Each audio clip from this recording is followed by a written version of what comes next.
Yeah, thanks for coming. I, for one, will be very disappointed if I don't hear at least one new story about my dad, so please don't be shy. Years ago, when I first started at university, I had a dream that my father had died of cancer.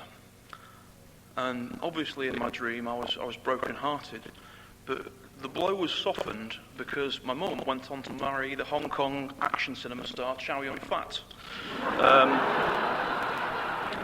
who was an idol of mine at the time.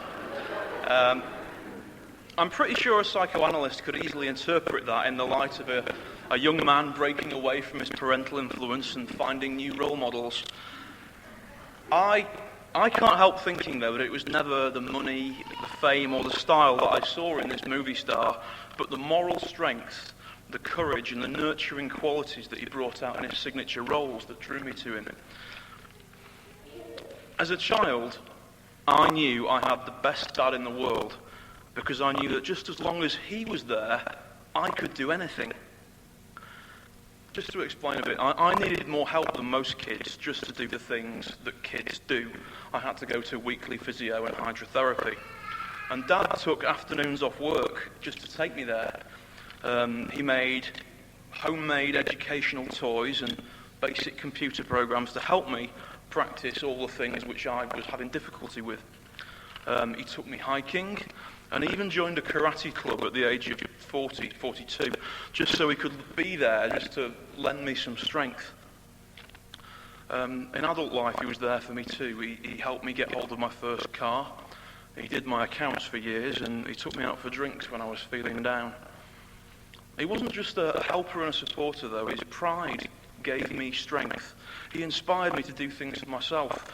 And whenever I achieved something as an adult, a part of me is still that little boy that calls out, "Look what I can do, Dad." And I know how proud he was when I found the parts and fixed that first car myself.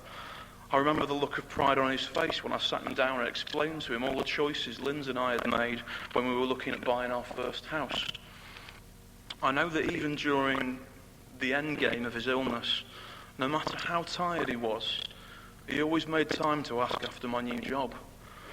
The fact that it had a final salary pension made the civil servant and the accountant in him give a little cheer in these troubled times. He used to joke to his friends that I only named him best man for my wedding because he was the only one of my mates who could afford the deposit on the stag do venue. But that wasn't the truth of the situation. The fact is that throughout my childhood and up until now, he's been my best friend.